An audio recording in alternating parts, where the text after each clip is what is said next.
Are we Yes. to hit record? Okay, just a moment. Recording in progress. Okay. Good evening, everyone. It is Wednesday, September 18th, and this is a regularly scheduled meeting of the Public Safety and Transportation Committee.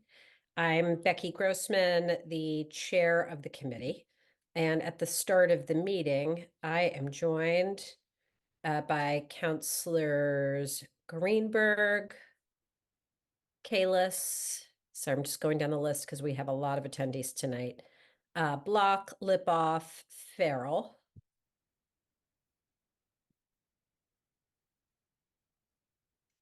And Lucas. Did I miss any counselors? No. Okay, great. So our first item for discussion tonight is 303-24, which is requesting a discussion regarding Dudley Road safety, and that was docketed by Councilors Farrell, Kalis, Lipoff, Humphrey, Lucas, Getz, Laredo, and Lebovitz. I want to ask Councilor Farrell, who has been helping to get organized in the community and get organized with his colleagues from Ward 8 tonight. If you would kick us off and just review the communications that have occurred over the last several months that led to you and colleagues docketing the item. And then I think what we should do is have you engage with some of our city staff who've joined us to discuss it tonight. I know we have a bunch of attendees, and we will see how many people are interested in speaking to determine if there's a reasonable way that we can hear from everybody in a period of time that works tonight. So Councilor Farrell, let me turn it to you, please. Thank you. I appreciate this, Chairman Grossman, that you responded so quickly and positively to the residents. I want to thank Councilors Kalis and Lipoff for joining particularly in this support for a long time, over a long period of time. And clearly, I would like to thank all of the city representatives who are here from the police and fire and DPW and traffic and the mayor's office. If I missed anyone in that broad stroke, I apologize. And most importantly, I'd like to thank all of the residents who've made an effort to come. This Dudley Road is, I think everyone knows by this point, is a kind of a unique road. It's only one of 14 in the city of Newton, as I understand it, which is known as a scenic road, which means that by both state and local law, it is severely restricted to what can happen in terms of its width and its scenery, the stone walls, the lack of sidewalks, any sort of cutting down of trees and widening it. It's all a great concern by, as I say, state and local statute. At the same time, it is to those of us who use it on a regular basis, and I think most of the people here are probably on it every single day, it has become more and more dangerous, in large part because it has become a cut through from north to south, from Route 9 over towards Dedham Street and on to the new Mass Pike Route 128 opening off of Kendrick and the Hanton Street. And then there is a lot of traffic that's going also north from Dedham and Brookline streets up to Route 9. We've had some very serious accidents on the street with people driving way too quickly. And that doesn't take much because it's a very curvy road, as everyone knows, lots of curves. There's lots of brush that's right up on the road. Some of that is publicly owned, and I want to thank Councilor Ripoff for working with Parks and Recreation to get a lot of that cleaned recently. A lot of it is private land that we also need to have owners take some responsibility for. So we're concerned about, obviously, the safety on the road and speed. We'd also like to know whether or not or what are the issues that can help the city maintain sightlines, if I can say it that way? What are the rules about a state scenic road, a city scenic road, in terms of how much maintenance can we really do off the road itself, the very narrow road? Is there any possibility of a sidewalk in any portions of it? Is there any opportunity for even just a cleared grass path along the side so that residents have a chance to get off the road when they're walking? A lot of people love to walk Dudley because it is such a pretty road. But more than anything, I guess there are so many people on this call who know so much more immediately about the concerns that I would like to stop talking. And if there are city people who can speak to the police, fire, traffic, about efforts in the past that the city has tried to make this a safer road, and what have been the results. I know there was a speed limit change at one point. That doesn't seem to have helped a lot. There's lots of conversation about stop signs, speed bumps, directing traffic at certain areas from one way, not allowing traffic to go south on Dudley off of Route 9 for certain hours in the morning, or traffic going north on certain hours. The added piece that I really I should have mentioned early on is that, as you all know, there are 3 schools very close to this that people use to get to school: Newton North High School, Oak and Brown Middle Schools, Oak Hill and Brown Middle Schools. So there's a lot of traffic for all kinds of reasons. But again, I don't want to keep talking along. I guess one of the things that I know residents would like to hear from is the different departments about what activities they've tried to support here and what have the results been, and do they have any new ideas about things that could happen? In particular, on the residential side, although there are many, many people to talk about, Carolyn Kraft and Mandana Namianian have been real leaders here and have kept the community very engaged. Not that they needed a lot of effort to be engaged, because it is such a major issue. But thank you for letting me start this off. If there's a way that we could direct this, Chair, that you think is best, I would be glad to do that. Okay, thank you. I think what makes the most sense is first to ask Councilors Lippoff and Kalis if they want to add anything from the Ward 8 perspective, as well as the perspective of both serving for a substantial amount of time, and in Councilor Lippoff's case on this committee for quite some time.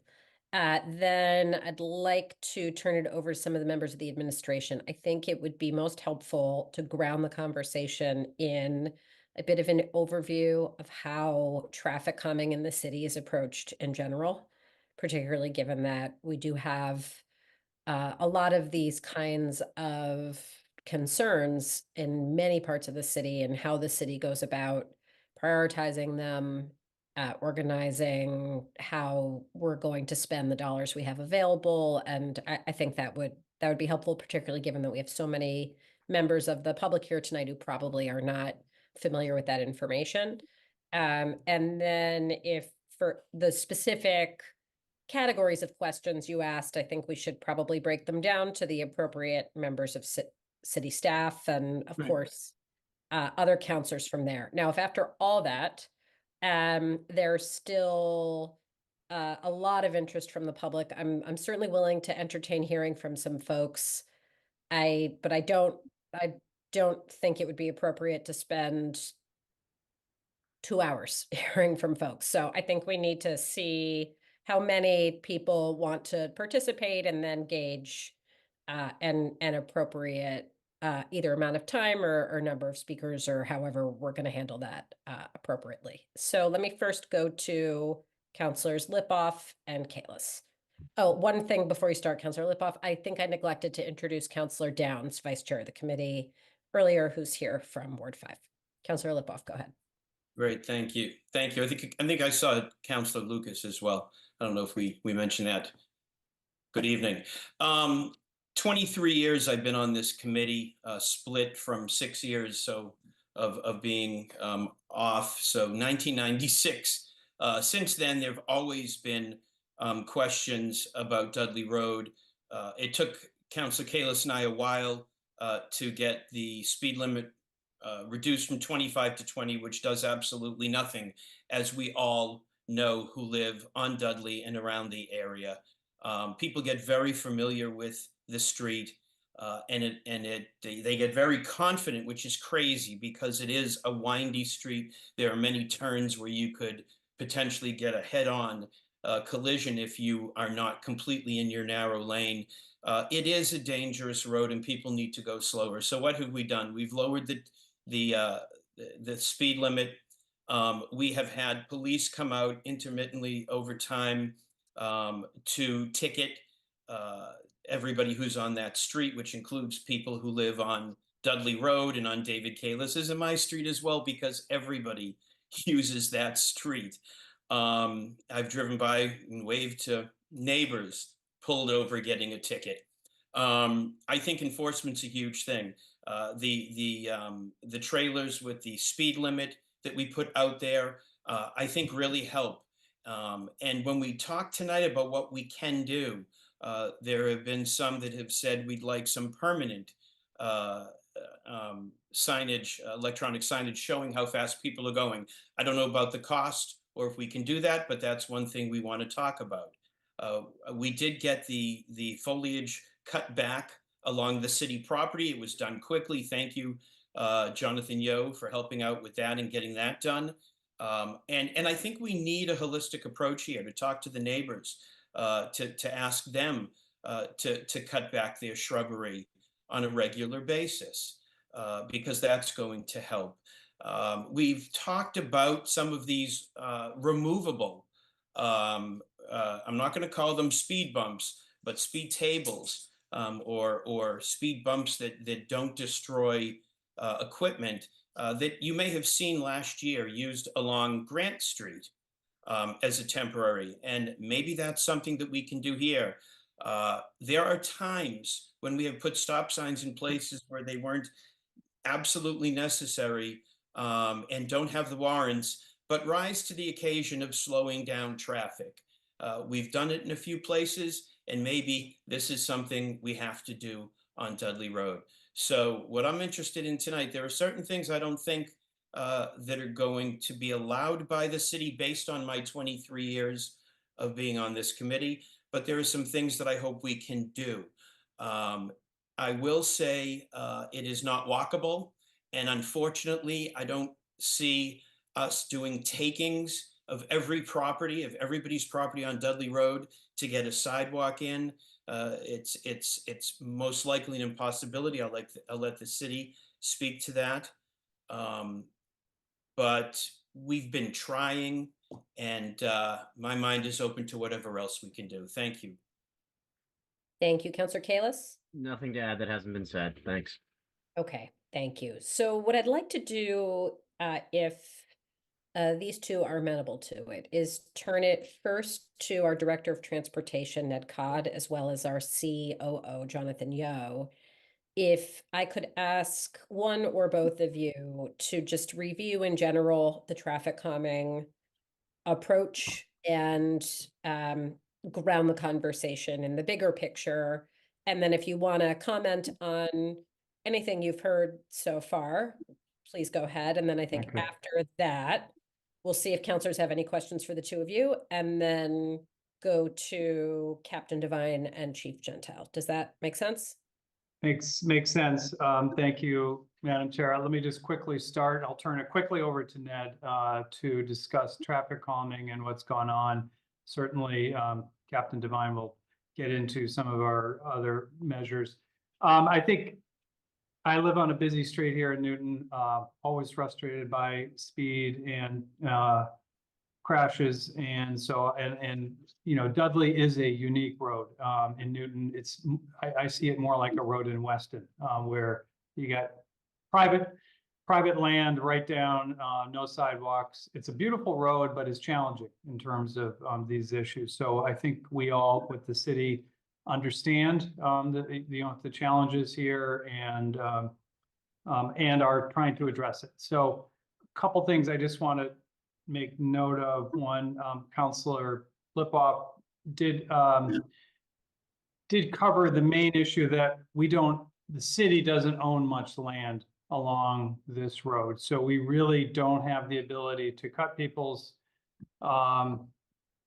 bushes back, and we don't have the ability to put in sidewalks and or grass space. Certainly, if people, I think I put this in an email recently, if people have specific locations that you feel are where there's bushes going out into the road, creating obstructions, please file that through the 311 system the city has. We do have a process for issuing warnings. We don't try to, you know, we don't lead with fines or anything. We do issue warnings to people, whether they're blocking sidewalks or streets. So we did cut back the bushes along our property, Parks and Rec. And then also, I think you're all aware that the development mitigation proposed plan for were passed through the ZBA for the major development do include speed feedback signs along Dudley, as well as $500,000 to the city for offsite improvements to transportation, pedestrian, bicycling, safety, open space, or recreational improvements in the area. So those are things that, and that money doesn't come to the city until there's a building permit and then the other half when they have occupancy. So that is money that, assuming the development goes forward, that will come to the city to help potentially fund things along Dudley and in other areas. So I just wanted to make those things, remind people of that issue, and I'll turn it over to Ned to talk about traffic calming. Thank you. Thanks very much, Jonathan. Thank you, Madam Chairman. So the DPW Transportation Division has been running our traffic calming program since about 2017, and Dudley Road. So and you know, the first report had you know, maybe about 30 roadway segments of, you know, a quarter mile or so, half mile included, and in the 6-7 years since then, it has increased to about 220 roadway segments. It's a very popular program, and there are a lot of streets in Newton that you know, Newton residents feel very strongly could really benefit from traffic calming. Dudley Road has been in the program since the second year, since 2018. It's, you know, kind of moved up and down a little bit in the rankings. We prioritize the roadways for traffic calming based primarily on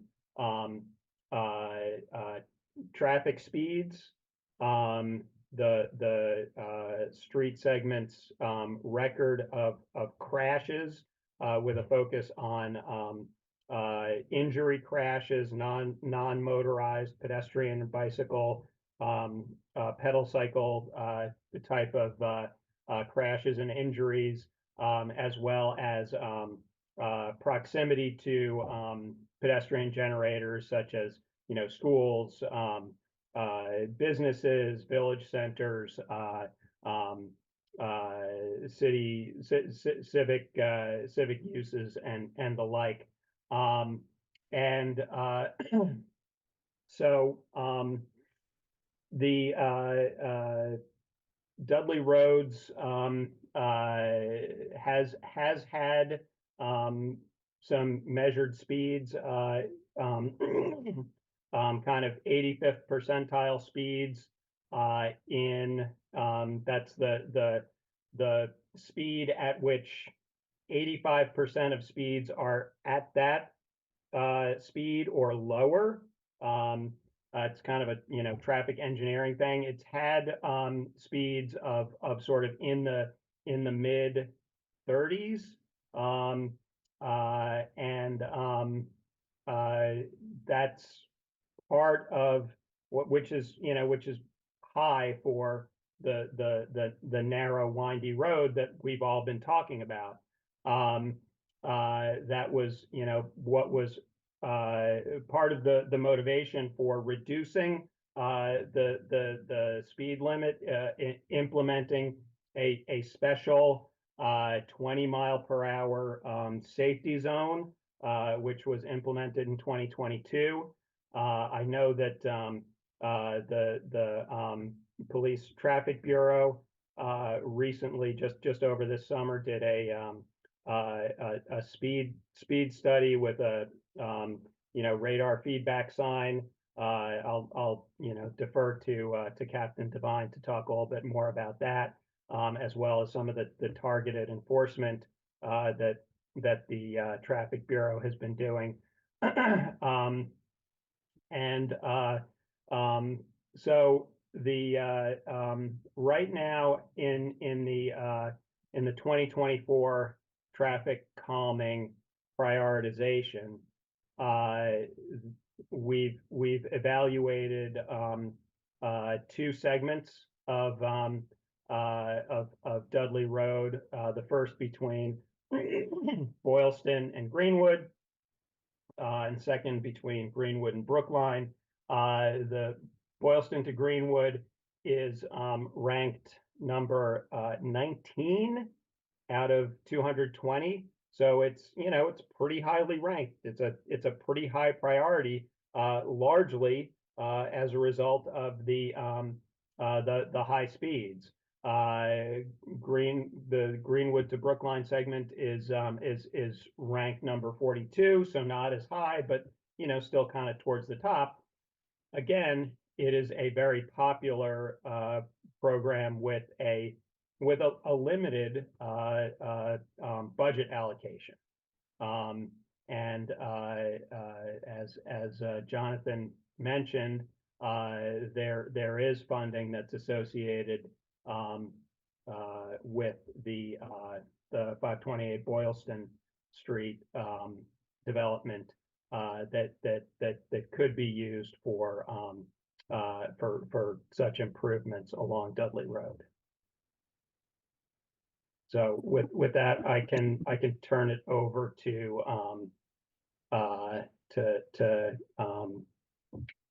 the next speaker. Thank you. I will turn it over in 1 second. I just want to ask two clarifying things. Mr. Yo, you had mentioned the amount of money from the development that was, I know it was allocated in a more general way, but can you repeat that figure? Yeah, it's $500,000, half at the first building permit, and then half at the issuance of the first unit occupancy permit. Okay, and Yeah. then if you know off the top of your head, what it was this year's total allocation for traffic calming in the budget? Well, we're using in the budget, it's I think $400,000, something in that range.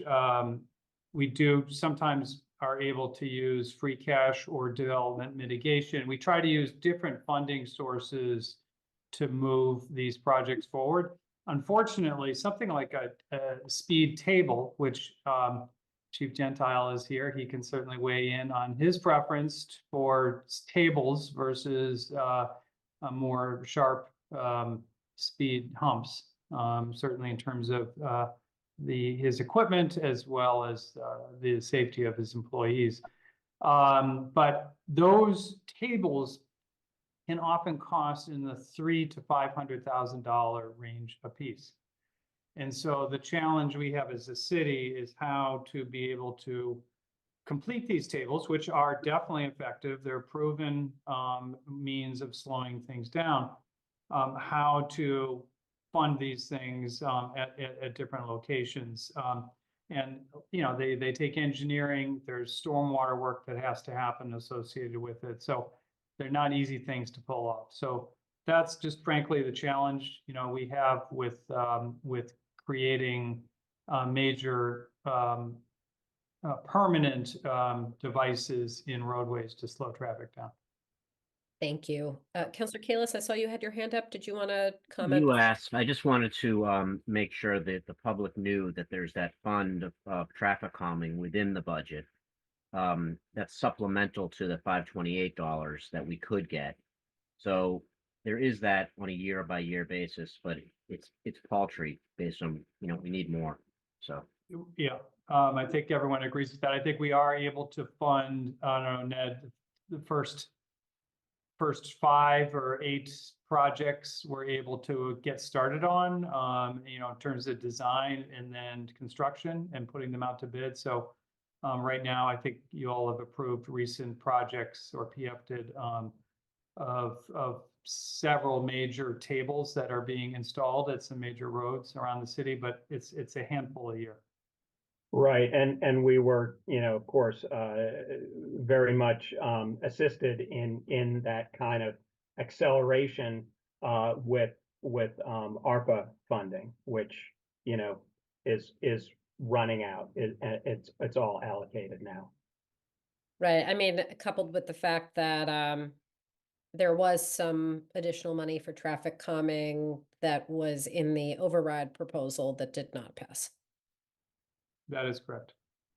Okay, so let me go to Captain Devine next, and then and Chief Gentile. Would love to just hear your thoughts on what you've heard and what I'm sure you've seen in correspondence from counselors and residents over the past number of weeks and months. Good evening, everyone. When I was promoted to captain a few months ago, Chief McMains made this a priority, so I put it at the top of my list. So at the beginning of June, we started heavily focusing and heavily putting directed patrols down there. In the course of 3 months, we issued well north of 200 tickets down there. While first starting to do it, let me correct that. Almost all the tickets are vehicles coming off Route 9, going towards Greenwood Street and going south. Vehicles, a lot of vehicles from West Roxbury, some local residents too. When we first started doing it, we were getting speeds. I was getting speeds in the mid-40s. By later in the summer, we definitely seen a lower trajectory of speeds in the mid-30s to low 30s. So we did see improvement with, I guess, the heavy enforcement. One of the things I found interesting was that one of the things that was errors, I say at least 10 to 15 cars told me when I stopped them, like they showed me their GPS. So there's an error on the GPS, either Waze or whatever navigation system, saying that road is 30 miles per hour. So there's a lot of people still thinking it's 30 just because their GPS system's telling them that. And I try to correct them and tell them it's 20. So myself and Isaac have looked into trying to somehow notify the GPS companies, whoever may run them, see if we can get some correction on that. I also want to talk to. We did a traffic study, the speed study. We put the speed sign down there, like Ned was referring to. We had it there from June 21st to July 10th. We had it there for 20 days. During that time, we had a total volume of 19,471 cars in 20 days. The average speed was 21.25. Ned made reference before to the 85 percentile, which is something that the engineering guys look at. There we have 24.98, which basically means that 85% of the cars are traveling within that range of 25 miles per hour. While doing my enforcement, the highest vehicle I had was 52. I had vehicles regularly in the 40s. And also too, we've accumulated the stats over the past 3 years for the total number of crashes. We have 11 total crashes from 2022 to the current day. Of the 11 crashes, 3 were due to icy road conditions, 1 was due to low hanging wires, 1 was attributed to an animal on the road, and 6 were attributed to either 3 unexplained, meaning that we had a resident report the following morning someone hit their rocks or their property, or 3 due to a bend in the road or a drift. So of the 6 of those, 3 unexplained and 3 in the bend, I would say that could be speed. I don't know for sure, but of the 11 accidents, we'll just say at least 5 can't be attributed to speed. We have 6 possibly attributing to speed. So Thank you so much. Can you comment on approach to speed enforcement in the city in general? And one of the frustrations sitting on this committee that I felt over time is that when we have a really targeted enforcement effort, like you've clearly done and really effective, that it changes behavior for a short time, but then targeted enforcement ends, and of course you have the whole city to patrol, so that's not possible to keep up all the time, and behavior, speeding behavior, et cetera, could recur. So if you could just sort of comment on that, some of the challenges of trying to enforce speed limits across the city and how you think about that. no, obviously we have a big city. We have a lot of requests from speed from Dudley Road to Mill Street to Cabot Street, all these different streets. I'm sure many of the residents on Dudley and the surrounding area would attribute to seeing a white SUV frequently stopping cars in that street. So for those 2 months, we nonstop hit it. I'm not saying we're going to give up on it because we still have a lot of streets to focus on, but it's still part of my directed patrols I send the people in the traffic bureau out to on a daily basis. So we're still doing them regularly, just not heavily enforced as we have been, but it's still a priority. It's in Newton Police Department. Thank you. Councilor Lipoff, did you have a question? Yes, this is for Officer Devine. What is your rank? Captain, sir. Captain Devine, sorry, thank you. Captain Devine, I know he is Dan. Captain Devine, we have a house that's being used as an Airbnb consistently on Dudley Road. It's Okay. at one of the most dangerous bends. Yep. And what I want to know how many times I'm supposed to bother the police department, because when they rent it, they stack cars in the driveway.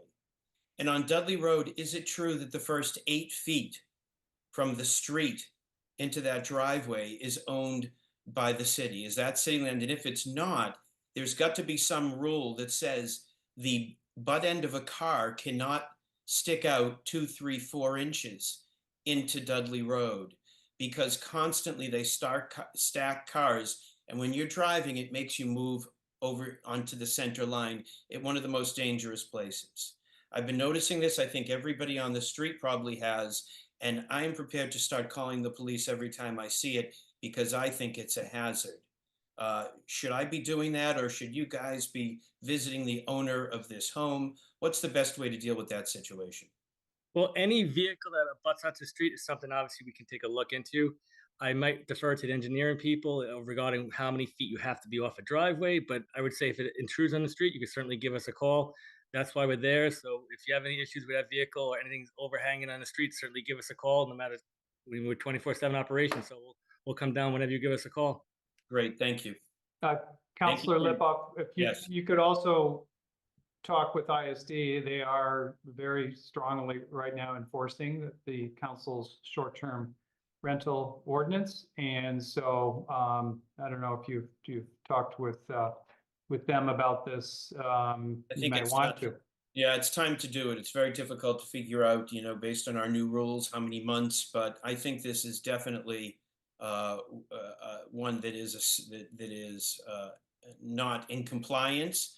But even more so, there's constantly a car inches into the roadway. So we'll start with that, and I'll talk to ISD as well. Thank you. Thank you. Chief Gentile, let me recognize you and comment on anything you've heard that is relevant to your department so far, and then Ward 8 counselors, if you have specific questions for Chief Gentile, this is an appropriate time to ask him. Go ahead, Chief. Thank you, Counselor. Yeah, I'll just start off. I think it's a good idea to explain kind of where we come into the process typically and kind of what we look at in general. And then I'll couple comments about Dudley Road specifically, but we get brought these projects in certain locations quite frequently, and we, of course, we're looking at the safety of the city and the safety in those areas. And what we try to do is kind of balance that with response times, traffic flow. In a narrow area, tight areas with heavy traffic, it is difficult to get through those areas. We look at, there are certain roads that we use to access different areas of the city that become a little more challenging.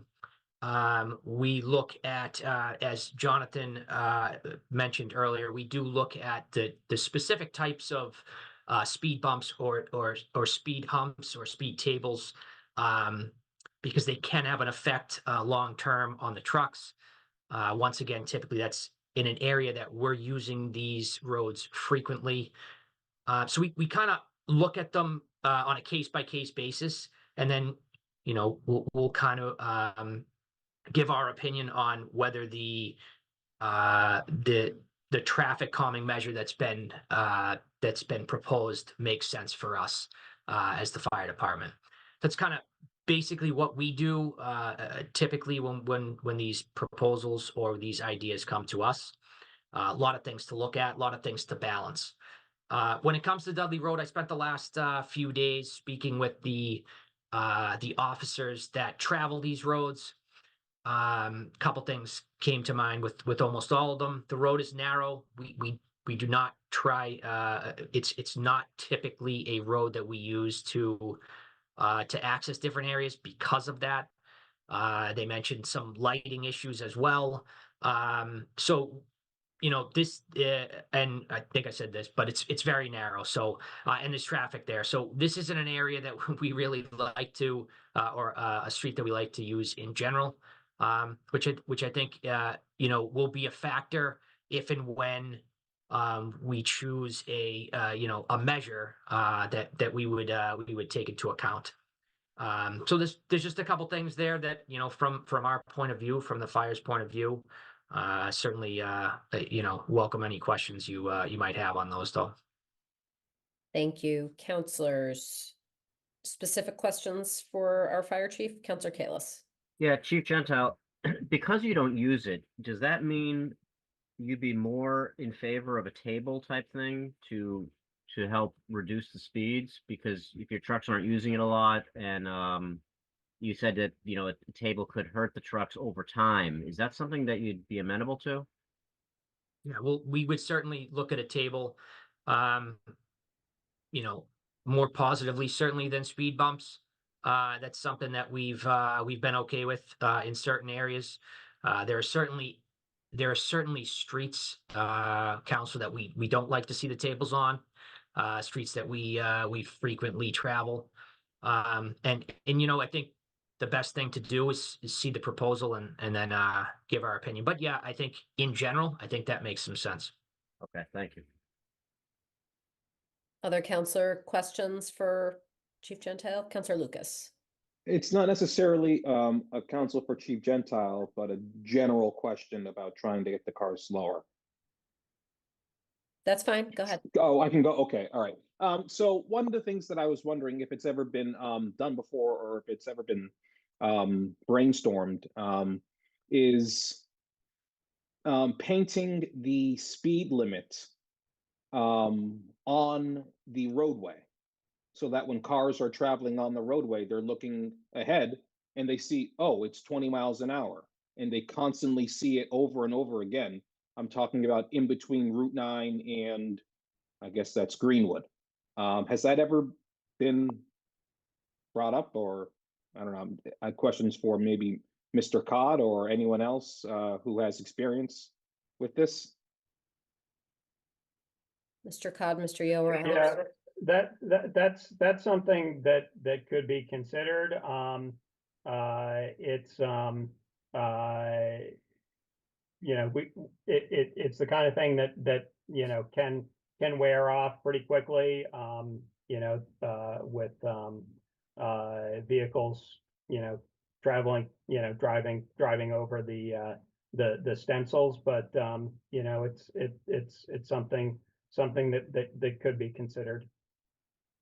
All right. Well, if you can and you think it's a good idea, and you think we have to do something to get the cars to go slower.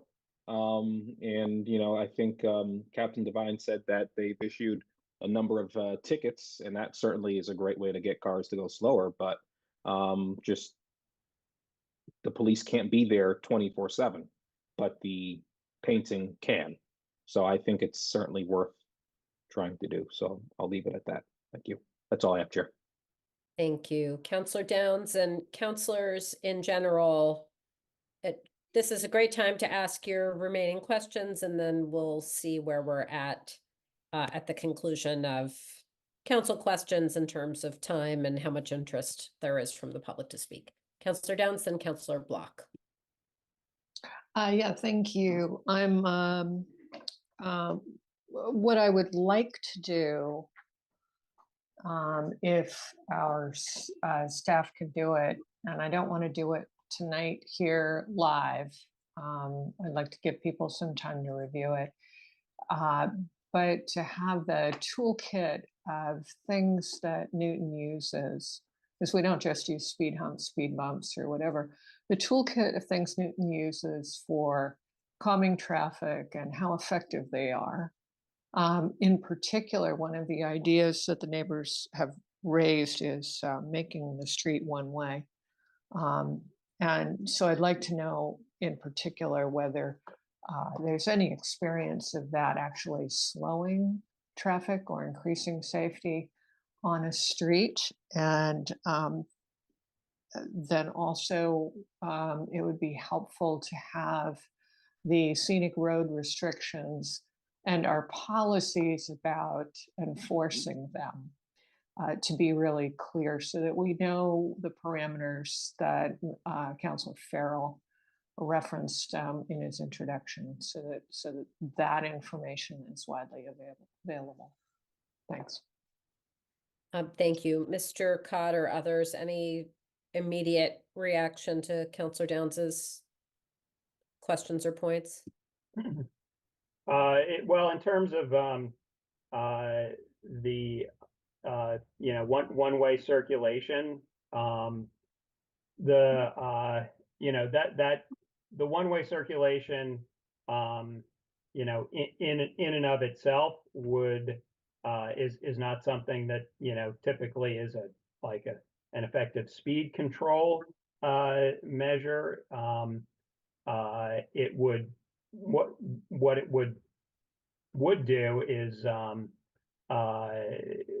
reduce the conflicts and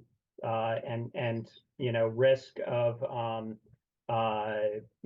sort of head-on sideswipe collision, and could potentially create space for providing a protected walkway. It of course and would reduce volumes by taking away one direction of travel, but would have significant impacts on local access as well as regional traffic and potential cut through.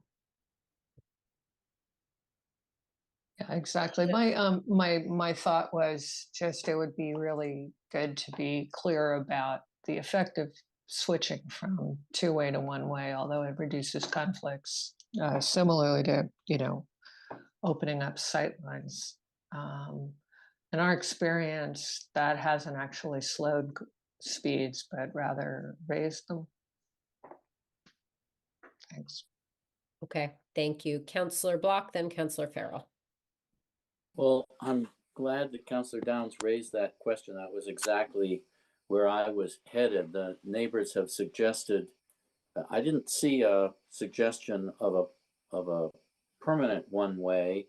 I did see one of one way at certain times. or right turns onto Dudley, I guess, at certain times. But I'm very interested in this concept of trying to turn it one way and what it would, what the total ramifications would be, what other strategies, both for sidewalks or bicycles, that might open up if we were just heading one direction. I'm going to assume north towards Route 9. So I just want to support the general concept that we really need to brainstorm. We really need to stretch the envelope here, to mix the metaphors, and see what we can do to make this a much safer space than it is now. So that's all. Thank you. Captain Devine. I just want to comment, by making it one way, the fear is generally that if you don't have cars coming the other way, people know that. So it's almost encourages a little bit faster speed coming around the bend because you have no fear of the other way. By making it one way too, there's also a fear of turning the other side streets now into heavily traffic streets. So next year we'd be sitting with a handful of other streets now with their traffic being increased by 20-30%. I find if you look at the speed study that the signboard does seem to work, and that 90.7% of the cars seem to do slow down after seeing the speed sign. So that is a mitigating factor, speed. So it is a proven fact that 90.7% cars do slow down after seeing it. Thank you. Councillor Farrell. Oh, you need to unmute, Councillor Farrell.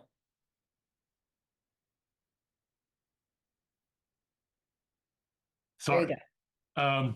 Thank you once again for this. And I appreciate all of the comments that people have made. And I know that many of them are directed at issues that the community members have. But I would like to ask you, please, to try to get some of the community people to speak. Not to point anybody out in particular, but I would like to, if Mandana Namarian has something to say, or Peter Younger or Carolyn Kraft, they have been real leaders in this, and they might be able to synthesize a lot of the comments from the residents. But thank you. Thank you. Councillor Kalis, you'd had your hand up. Did you? So I thought that Councillor Lucas's idea was a good one. I'm just wondering if Ned could, or the captain could respond to that. The painting of the speed limit on the road. Yeah, we can look into the potential for that. It's you know, it's also it's a little bit of a you know, kind of a you know, complex painting operation, but you know, there are pavement markings that are, you know, harder and easier to implement, and something like that is definitely a little bit harder, but we can look into that. Yeah, but I mean, if you're here to listen to the captain, 90% of the people that see the speed limit, they slow down. Pam, I think you're on. We can hear you. Yeah, Councillor Wright, can you mute? Okay. So I know it might be complex, but I think it's really something to consider. So one question about that, Captain Devine, you were talking about a speed sign that is measuring people's speed, and people are then slowing down. Correct. Those speed signs you see, and sometimes notifying you of the marathon coming up or road race, they could also be used for like we did on Dudley Road, where we put it there, you're going down, it says you're traveling 32, the speed limit's 20. So that's the big sign. Those signs cost, I would say, at least $10,000 a piece. We only have a few of them, which is why we can't keep it permanently on Dudley Road, because we have so many other streets that we have to address with different traffic calming. But this basically, when people see that sign, statistics have shown that they do respond and do slow down afterwards. But yeah, Madam Chair, just a reminder too that if the development happens, they will be installing those permanent feedback signs on Dudley as part of that mitigation. Thank you. Councillor Kalis, anything further on that? No, that's it. Thank you. Thanks. Counselor Wright. Thank you. I'm a little late to the game, so I'm sorry if this is already discussed. So I'm under the assumption that a speed table is 300 to 400,000, which is close to our full budget for speed reduction. Is that correct? Yes, and we did speak about that earlier. Okay. And if we go a one way, which in some ways would help, I think in some situations, but if we do a one way, maybe adding a bike lane or something like that, so you're reducing the width of the road, I think that would be very beneficial. Okay, thank you. And any comment? I know we've I discussed. think, that I think topic. just in terms of the one way, I think, you know, I think there's a whole process through the traffic council for that, and the neighbors need to get together and organize and be, you know, Captain Devine, you probably, or Ned, you probably know these rules better than I do, but there's a whole process for changing the traffic rules on a street and making something one way. And there's, you know, winners and losers, and you're gonna have people for it and people against it. And traffic council, I think in the end, makes that decision. So correct me guys if I'm wrong. No, that is correct. Any type of sign change will either be put in a stop sign, making something one way. It all has to go through the traffic council. There's 5 voting members of traffic council. So usually in cases like this, someone from, I guess, Dudley Road would write and make a recommendation. Isaac Prezant, who is a very good engineer, he'd go out, do different studies, kind of advise, stuff like that. So it takes a few months to happen, but that's the normal, the formal process for kind of getting something done like that. Okay, thank you. I don't see any other counselor hands at this time.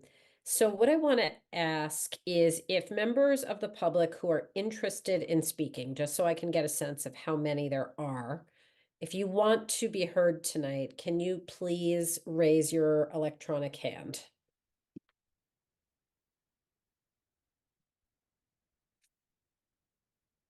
Just going to give another second here. Okay, so I only see 3. So if that's accurate, what oh, I see 4. Any others?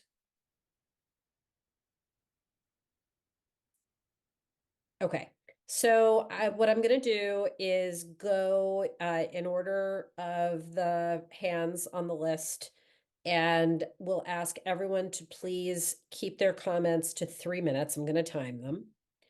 And at the end of 3 minutes, I will, if you're still offering comments, gently ask you to wrap up. And then counselors, if you have reactions, of course, after that, you know, would love to hear more from you. So first we have Carolyn Kraft. Go ahead, please.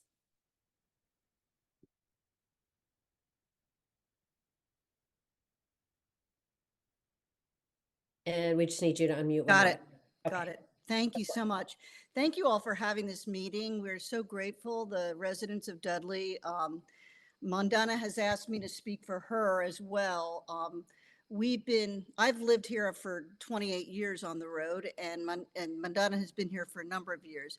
But we definitely have talked to most of the neighbors, have had an open house where we'd meet with everybody at the park. We had some show of people. There are people that do not want the one way, but I was willing to sacrifice for a temporary one way to see if that would be the safety of the road, because safety is first for me, as that is the same with Mandana and others that live here. But given the fact that there is such a process, I wrote a letter to the committee. I don't know whether you received that today, but it was basically deducing from what my discussions have been with all the people on the entire street of Dudley, that it seems to me that everybody who's been living here many years has the wisdom to know what's been going on here. And that, one, it would be great to slow down with stop signs. It might be a cheaper way to implement something instead of, and ask for the speed trays, as you call them. And the other piece is, if you've been talking about this one way, could we possibly look at a one way as a temporary time frame of experimenting and seeing what it would be like? That's just an idea.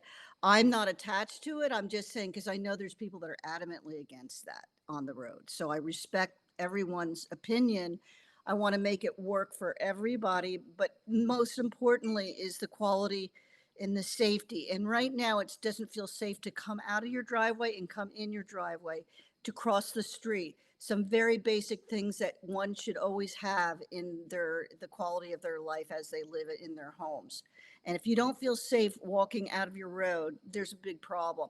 The idea of having a lane for pedestrians, for the South High students running club to be able to run on the road safely instead of the way they're doing it now, is just an accident waiting to happen. So safety of a little lane that would be one of the lanes, and the other lane going to Boylston would be maybe a proposal for a temporary proposal to see how it would go. Other than that, stop signs and the speed bumps and the signal would be good. And one last thing, I just wanted to know, I know that it's a $500,000 amount from the Toll Brothers, but isn't there's mitigation monies for each ward throughout the city that the public needs to know about? Or is that something, how do you find out what mitigation monies already exist? And you are at 3 minutes, so that's a perfect time to Okay. pause. Thank you so Yes. much. Mr. Yo, do you Thank want to you. address that quickly? Super quick, there are no pockets by ward, sorry, counselors, but there are mitigation dollars associated with each project. I think recently the planning department issued a whole spreadsheet of it with through the zoning and planning committee. So Tariq is nodding his head. So I think there is a compilation that is available. Land use. Thank you very much. Yeah, thank you. And I just wanted to comment, just to say that in terms of adding stop signs, that's something that adding stop signs as a speed control measure. Research indicates that it's adding stop signs that really sort of aren't warranted, aren't effective at sort of regulating traffic, are not compliance is poor, and that drivers often speed up before and after to kind of make up for the lost time. Also, I neglected to mention, everyone who's going to speak from the public, if you could say your full name and your address. And Ms. Kraft, I neglected to ask you to do that. You obviously provided your full name. Could you just quickly provide your address for our record? Yes, it's 295 Dudley Road. Thank you very much. Okay, members of the administration, anything else before we go on to our next speaker? Okay. Next, I have Rob's iPhone. So if you could please unmute and give us your first and last name as well as your address, and then you're permitted for 3 minutes of speaking. Hello, everyone. I'll put my camera on here. My name is Rob Sellers. I live at 16 Oldfield Road, so it's parallel with Dudley. And I just wanted to sort of reinforce the volume part of the problem, Dudley. So we've talked a lot about speed, but volume is also significant. And just reminding everyone that the industry standard projection for new cars that will be introduced, trips per day that will be introduced by the 528 project, is about 700 cars, additional cars a day.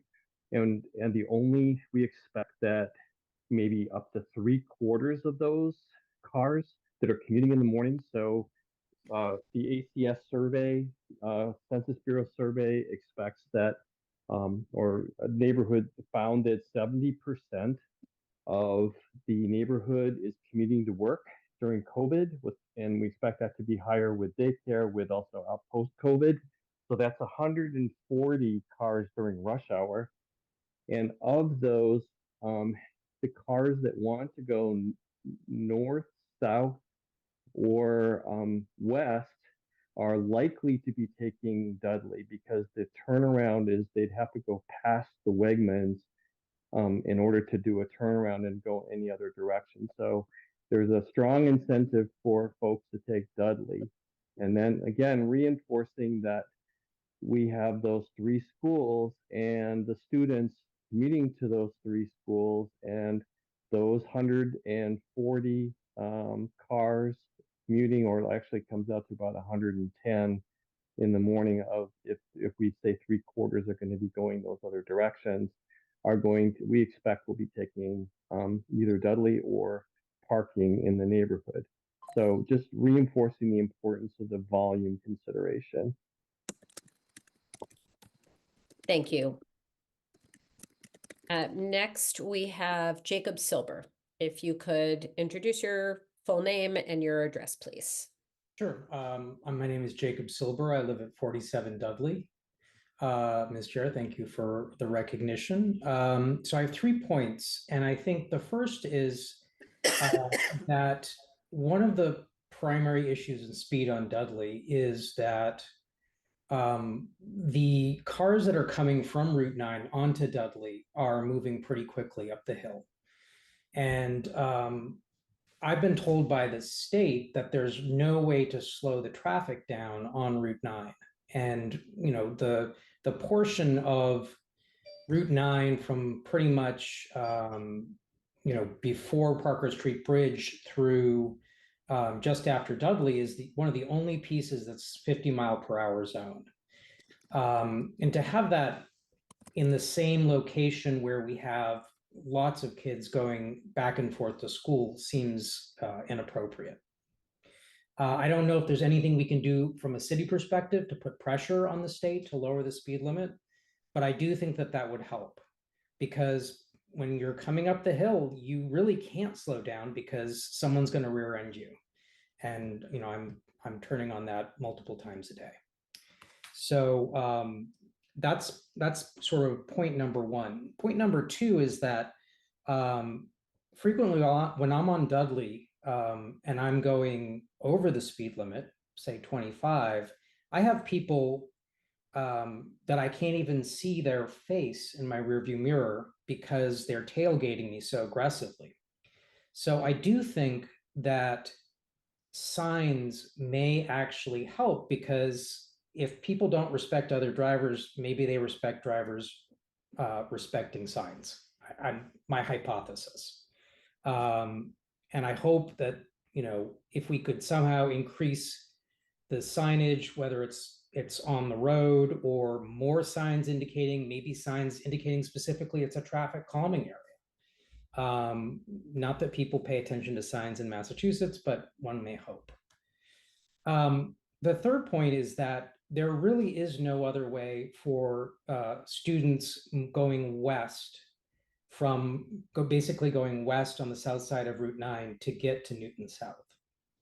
And I know that even if this development happens at 528, it's, in my opinion, extremely improbable that students will continue down and then go in through the cutaway that's been proposed. And there's two reasons for that. First of all, there's just not enough room to put in the kind of sidewalk that has been proposed by the developer. It's just not going to happen. There's no space there. There are like sheer cliffs. And the second is it's just a lot longer. So most students, I think, are using the 85 Dudley path cut through because it's faster. And that I think if we can even figure out how to get students safely to the point where they can go down through the woods, that would make a huge difference. Not to say that everyone else doesn't want a safe walk on Dudley, but in my mind, that's of primary concern. Thank you. Do we have any commentary from members of the administration before we go on to our next speaker? Okay. I'm going to go on to Peter. If you could please give us your first and last name and your address, please. Yes, it's Peter Younger at 57 Dudley Road. And I've sent the committee a letter with most of my ideas, but I'd like to emphasize just a few points. This may be difficult logistically, but if the 528 project has allocated money to put permanent speed cameras on Dudley Road, it's a shame we can't somehow borrow from that in some way to get those cameras put up now rather than waiting 3 years. The money is the same money being spent. Maybe some creative negotiations with the developer could get that done sooner. Second point I want to make is my suggestion was not to make the whole road one way permanently, but rather to restrict entering traffic at going northbound in the morning and southbound in the evening. These are the commuters from outside of Newton who are on their way. I think I just sent a picture in my last letter showing how many cars were backed up at my road. These people don't care about whether they're speeding on Dudley Road. They don't. Most of them don't even live in Newton.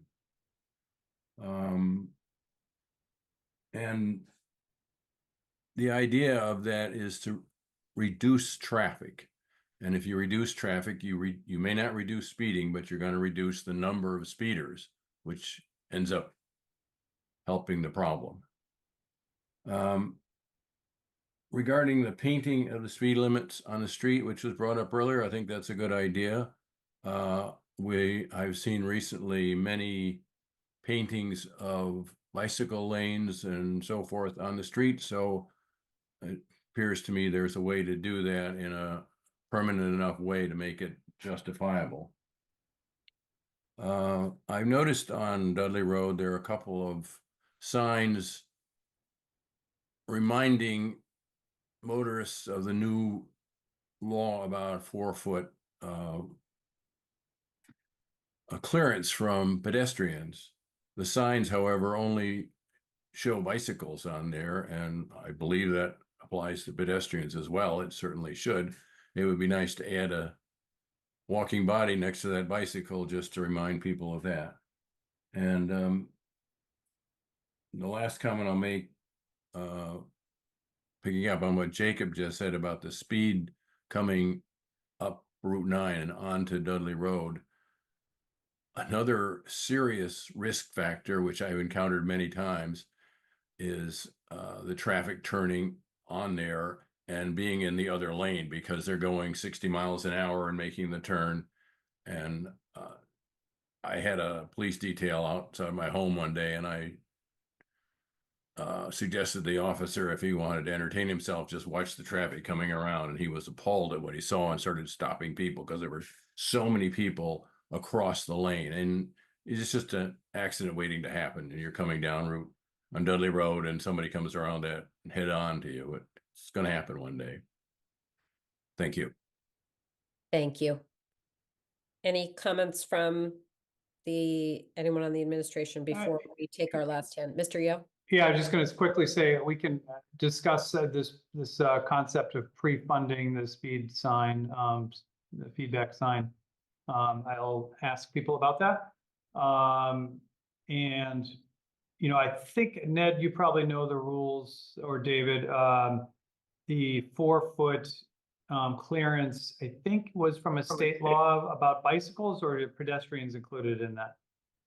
So it's actually all vulnerable road users, including pedestrians. Most streets we have sidewalks, so it's like the point of the signs, which MassDOT provided to us free of charge, is to kind of emphasize for bicycles, which tend to be closer to traffic and traffic closer to them. Mr. Kozis, I see that you've joined us, so welcome. And for members of the public who don't know him, Mr. Kozis is another member of our transportation team. Did you want to comment on this topic before we go to our next speaker?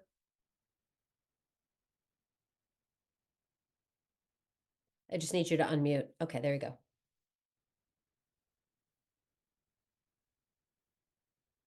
We can't hear you yet.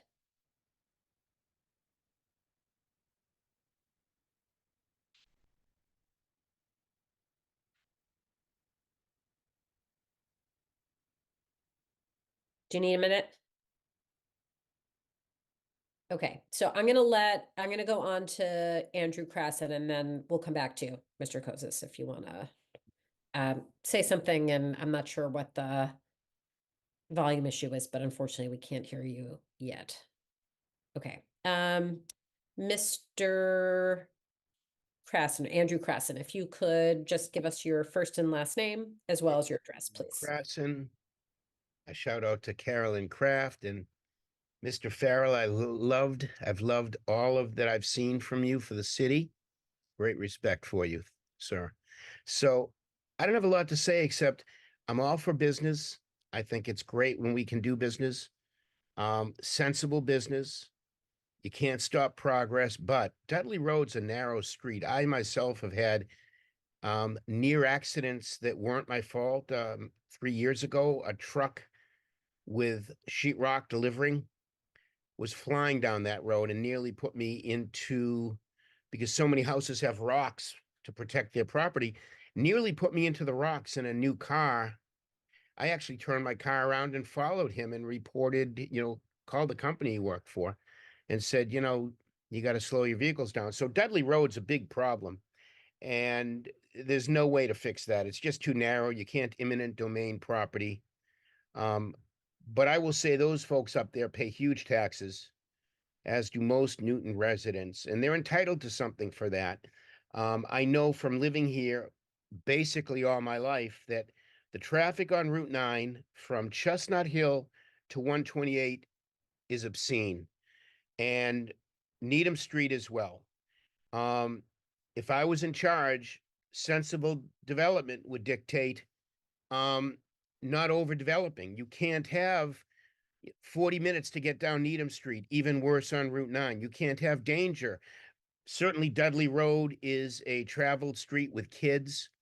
If I was in charge in Newton, I'd look to raise tax money, but not that way. I don't know what can be done against the Toll Brothers. They're a huge conglomerate, and I don't think they got much of a heart or understanding of the community that they go in and do this stuff to. But it's not fair. That much I know. I don't know what can be done to block them. But they should not be developing this site. The city shouldn't be giving that land away for any amount of tax dollars. They should find other ways to do it. They should spend money sensibly. I know that up in West Newton, up near Newton North, they did a ton of development around where the Mass Pike and Newton North is. And I thought, that is not helping the business community there at all. They're not getting any extra business, but they spent millions to do it and then asked for money from the citizens to pay for schooling that they felt wasn't getting competent funding. You don't spend on curbs and benches when you need to fund computers for schools. So a lot of this comes down to where you're getting your money and how you're spending it. But, and I'm not an expert at this and what can be done to prevent, but this stuff, as far as I'm concerned, should be prevented entirely. The traffic on Route 9 is bad enough now. It will be 30% worse. And to the Newton residents that pay $1 million plus for their homes, I think it's grossly unfair. And I think Dudley Road is a dangerous area to do this to. I wish I was you, Mr. Farrell. You got my vote. And Carolyn, I love you, and your husband, Josh, is like the best guy on the planet. All the health to you and yours. Got nothing left to say. Hire me. Let me do something for you guys. Thank you. Now, excuse me, Chair, can I just make a quick statement to just let Mr. Krasson know something? Sure. Yeah, the Toll Brothers is not something that the city council is voted on. It's a 40B. They jumped over us. We have nothing to do with it, and it's the state law that is allowing it to happen. The councilors in Ward 8 worked with the neighborhood to try to make it the best it could be. There's a lawsuit by the neighborhood now, and I wish them luck. But I just want to let you know, it's not the city going for taxes or the city doing anything. We didn't want it just like the rest of the neighborhood. Thank you. Counselor Farrell. I just need you to unmute. There you go. Thank you, Chair. Just quickly, I neglected to mention early on, one of the people who is on our road every single day is our postal service driver. And she has lost 4 mirrors with trucks, cars, vehicles racing by when she's parked to deliver mail. She's also deathly afraid to cross the road. She recounts stories virtually every day of problems on Dudley Road. The other piece is, I would hope we might think about this as residents of Dudley Road about some self-regulation, but I think the city ought to consider this also, and that is landscapers who park on the road. It is just too narrow to have the landscaping trucks with their trailers parked for significant periods of time. And I would hope homeowners would encourage the landscapers to use their driveways, or the city to think about any kind of stoppage on the road, which is perilous. Thank you for letting me add this in. Thank you. Counselor Downs, you had your hand up? I'm all set. Okay. Chair Grossman, Mr. Kosas rejoined. Perhaps he can talk now. Sure. Mr. Kosas, want to try? Can you hear me now? Am I unmuted? Yes, we can. All right, Yes. different laptop. I just had a small comment when Mr. Younger was speaking about the idea of implementing turning restrictions. All I raised my hand for was to say that it's exactly the same process that we would go through for adding a stop sign or for the one-way streets. That all of these site-specific changes go through the traffic council process. It always begins with a traffic council petition form, right? That's available on the city webpage or in the clerk's office. We would just need, if that's something that that residents of the street want this traffic council to consider, it just takes the petition, and then we would need 10 signatures of, one signature from 10 different households that abut Dudley Road. And so when that form comes in, if that's a request to think about a trial of turning restrictions or implementing turning restrictions, that would be the process. It would go on an agenda, and there would be a presentation and then consideration. Thank you. Thank you. I have actually a question for you and Mr. Codd, based on Counselor Farrell's last question or comment about landscapers. Do you know offhand what our law says about if there's a restriction of how much of a roadway a parked vehicle can take up? That's come up in other parts of the city as well, where we have these really large vehicles that are essentially taking up an entire lane. I'm not familiar with any restrictions if we do have them, but I'm curious if you know. None that I'm aware of. David, you may know better. No, none that I'm aware of, but is there already no parking on Dudley Road at all? So if any vehicle parks there. Counselor Downs, did you know? I do know we have we have an ordinance that says that if you are parking on a road, you need to have all 4 wheels on the pavement, not on the sidewalk, not on the curb, not half on, not half off, certainly not blocking a sidewalk. And I see that all too often all over the city, and it's ruining our sidewalks. All 4 wheels on wheels on Dudley Road would mean that 3/4 of the road is closed with some of these trucks. I understand. I'm on Chestnut Street, same problem, but as you far do. as I'm concerned, the people who are speeding through and using my street as cut through can wait. Okay. I do see that we have looks like one more comment from Carolyn Kraft. If I could ask you to just be really brief, because I think after this, we're gonna wrap this up. Thank you, thank you, thank you. The question that came up is, would we have to be, now that David Coase, who I love, is on here, would we have to get a petition to have, to do the no right turn between hours of 7 to 9 a.m. off of Boylston to Dudley? Is that something that would be included with that petition? That would go through the same process, Caroline. Okay. And by the way, I think I just misspoke. I quickly looked at our regulations and we don't actually have on the books any parking regulation on Dudley Road right now. Right. Well, there's no sidewalks to park on. I mean, you just park on the side of the road. There's not a issue really, unless it's next to the rock walls. But that was, thank you. So we could go advocate for 7 to 9 and 4 to 6 at night for no, left turn or no right turn on the road, correct? Oh, great. Okay, thank you all. Thank you. Thank you so much for having this meeting. We are very grateful as residents here. It's been a long time coming. So thank you again. Well, and thank you to everyone who took the time to attend tonight, and all of our colleagues in the administration who answered questions and addressed points so thoughtfully.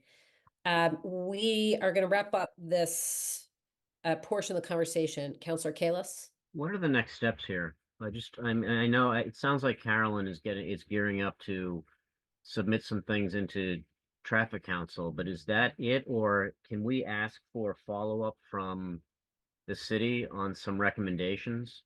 And I mean, not just one recommendation, but maybe a few that include different options. Well, it seems to me, and Mr. Codd and Mr. Yo, maybe you can help answer this, but it seems to me that the 3 Ward 8 councilors and perhaps Mr. Codd should follow up on any of these particular suggestions that are actionable and take it from there. But Mr. Codd, Mr. Yo, do you want to comment on how you think it makes sense to proceed? Yes, I'm happy to follow it up with the Ward 8 councilors on the items that have been raised and talk about, kind of what can be done in sort of, different timeframes. Okay. All set for now, Councillor Kalis? Thank you. Okay, Councillor Farrell. We just need you to unmute again. Sorry about that. I just want to thank you, Chair, and the committee for this extended discussion, and the members of the city departments who came and listened and spoke. And I can assure you that Councillor Kalis Lipoff and I will continue to be in touch. But we thank you very much for this time. Okay, thank you. So I do need a motion from the committee about how you want to handle this item tonight. I think our 2 choices are probably no action necessary or hold. I would motion for no action necessary. A motion by Councillor Downs for no action necessary. Is there any discussion on Councillor Downs' motion? Yeah, I agree with that. No action necessary. There's no reason to hold it. Any actions that are going to come need to go to Traffic Council. And I think the councilors from Ward 8 are good with that. Okay, thank you. Also, I just want to make sure members of the public understand no action necessary doesn't mean no action out in general in the world to take place with respect to Dudley Road. It just means that this particular committee doesn't have further action to take with respect to this particular docket item this term. Councillor Lucas? Yeah, thank you, Chair. I was going to go in the opposite direction and think we should hold this and just see if the Ward 8 councilors wanted to come back. But I see Councillor Lipoff giving me one of these, so, but, all right. And of course, you're free to vote against Councillor Downs' motion if you like, Councillor Lucas. Councillor Kalis, did you want to say anything further? Oh, you just need to unmute. I do like what Councilor Lucas just said, and I'd urge him to vote his conscience. Okay. I don't see any other comments, so let's take a vote. All those in favor on the committee, by the way, everybody should understand, only members of the committee get to vote on a particular motion before the committee. All those in favor of no action necessary, if you could say aye. Aye. Aye. Any opposed? Opposed. Any abstentions? I'm going to abstain. Okay, so we are 7 present members of the committee tonight, so that's 5 in favor, 1 opposed, 1 abstention, which means that the no action necessary motion carries. Thank you all who came to attend this item. Of course, you're welcome to stay if you like for the remainder of our meeting. We have one other agenda item. Otherwise, feel free to sign off and enjoy the rest of your evening. We are going to move on to item 201-24, which is Councilors Grossman, Downs, and Laredo requesting a policy discussion review and possible action related to parking on street and in municipal lots. We have taken this up so far on 3 prior occasions and held it. I put it on tonight just because this is really our remaining actionable item pending before our committee right now.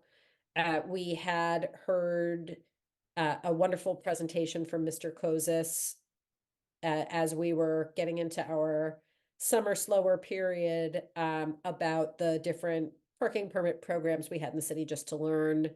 A few different counselors had taken some different action items that they were interested in working on and gathering information. And I just wanted to check in with the members of our committee and give anyone who wants to an opportunity to update us on any research or thinking that you've done, reactions to discussions so far, as well as get a sense from you all about where you want to take the item from here.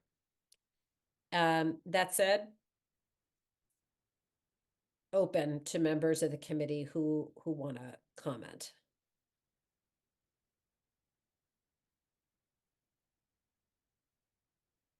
Don't all jump at once. Councilor Downs.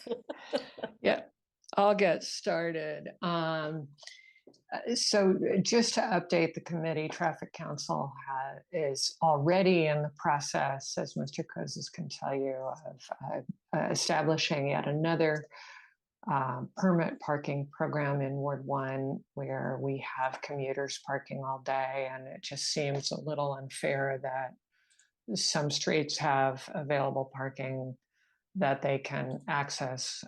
Some residents, some streets do, and some do not, and it just seems like it's not fairly allocating those space resources. So we are, well, actually, Mr. Kozis is putting it together, and Traffic Council will be reviewing that shortly. It's again, partly thinking about doing this, partly thinking about what the referendum might or might not do, and the need to be a little bit, to take the pressure off of those neighborhoods that are under a lot of pressure for whatever reason, with high demand for those spaces, and so needing some way to reallocate them better. In some of my research, which I hope you all had a chance to look at, it was, I sent it in over the summer, it was attached to one of our agendas. I saw a lot of the fines that other communities charge for various things that, you do on the street related to different kinds of parking infractions. Newton is basically a bargain for parking scofflaws. So I thought we might want to review that next and just start to have a discussion about how we want to, and also we are very, very inexpensive in terms of the cost of parking permits. So I thought we might want to have a little discussion around those 2 items. permit fees and parking fines, and see if there's appetite on the committee and in finance to bring our charges in line with those of surrounding communities, and also some of them, some of them are pretty.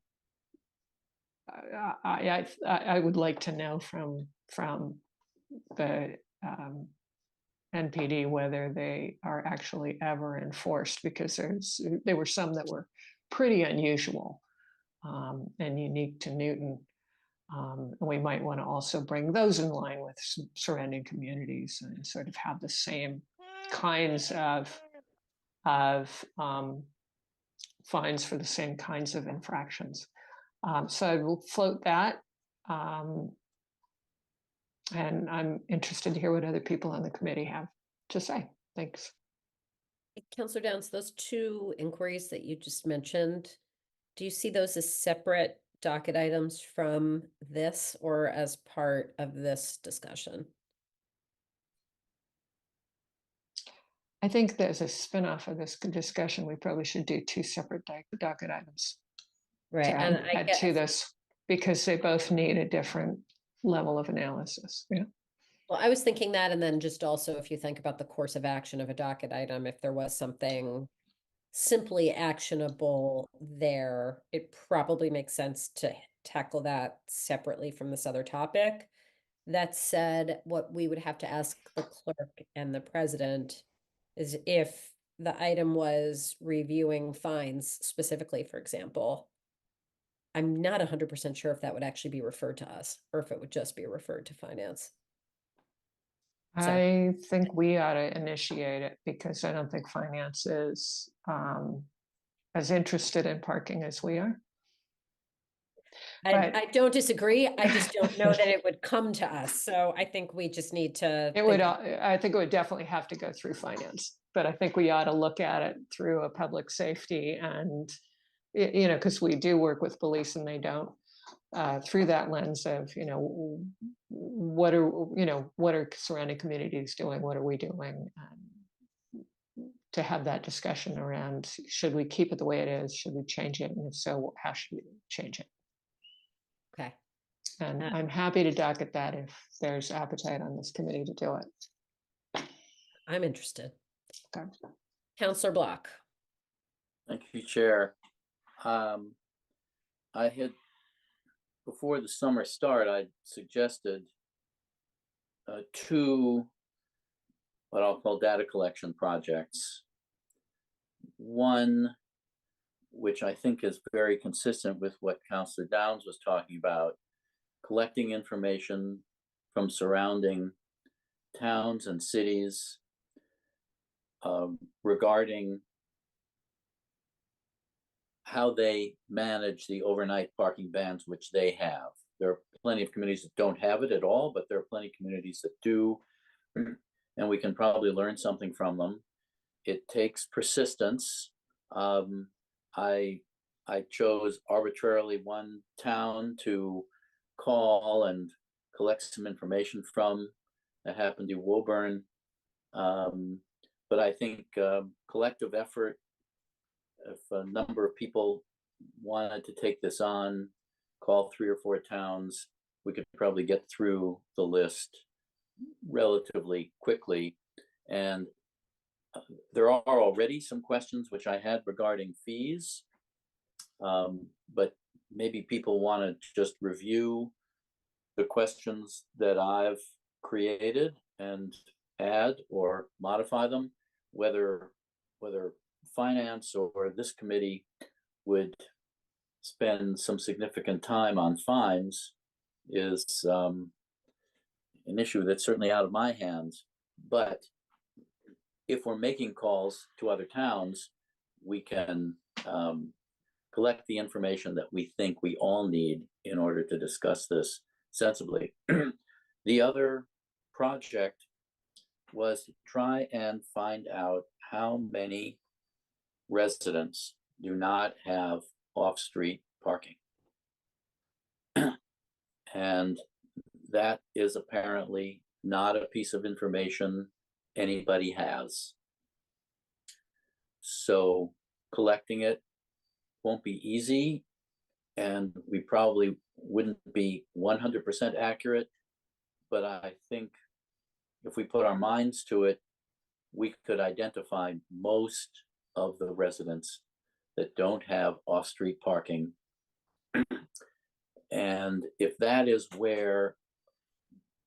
one of the reasons people are advocating for the lifting of the overnight parking ban, maybe we can craft individualized solutions. It'll take some effort, and it might involve considering a special parking permit system for those residents that don't happen to have any off-street parking capabilities. I know that's controversial, but there are some towns that handle it that way. So I think that that there are, there's data to be collected that should be interesting and help inform our conversations, and we'd share with other committees and the full city council. So those are my thoughts, and I'm happy to get back to working on this. But I think it'll go a lot more quickly if we can harness a number of people who are interested in doing this. Thank you, Chair. So thank you, Councilor Block. Couple follow-up questions for you. The first is the list of questions that you asked of Woburn. Do you have that readily available at this moment? Yes, I do. Would you be interested in putting it up on the screen? Oh dear. Because, well, let me just explain my thinking. I'm trying to figure out how to organize, how to proceed. And I sort of see two main options. The first option is we embark on a period of time of data collection, and we essentially work out what data we want and who's going to do it before we discuss any other ideas. The other is we start going through the list of different brainstorms that Councillor Downs had put together, and we start making pro and con points about all of the different options to get a lay of the land of where people's thinking is, while we sort of simultaneously work to get this data. I don't know if there's another logical path to try to tackle this other than one of those two ideas. I don't want to stall conversation on this, and at the same time, we have very little else that has been docketed to our committee currently for us to really dig into.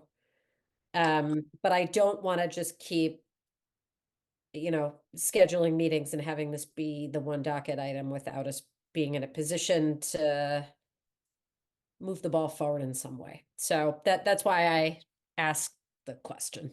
Sure. Well, just briefly, I've always personally found data helpful to inform conversations. And I think this is an example of where we really might learn something the more we study it. I sent you earlier you have these questions, Chair. I saw you sent me an email today. Yes, I sort of resent as an attachment a spreadsheet with those towns that have a total overnight parking ban, those towns that have a seasonal overnight parking ban, and those towns that have neither but have other systems, parking permit systems, to try and control all of this. And the fourth tab, the last tab, those are the questions which I've developed. And it would be probably a lot quicker for you to call up that spreadsheet and share it with everybody if you'd like to do that now than for me, because I don't quite know how to do that. Okay, well, I can forward it to Miss Delaney and she can put it up. Okay, If folks want to dive into that, I think that's a reasonable way to spend a little time if people want to do that tonight.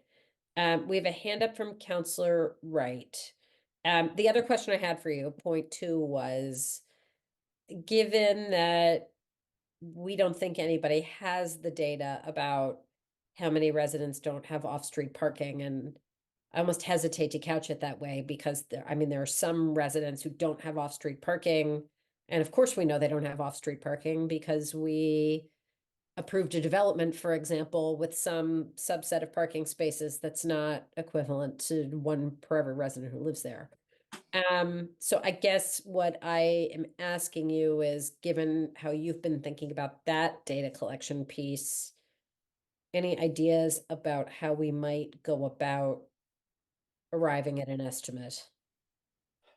I'm forgetting now who I contacted, but I contacted a number of different departments, and this particular piece of information is not systematically collected in any database.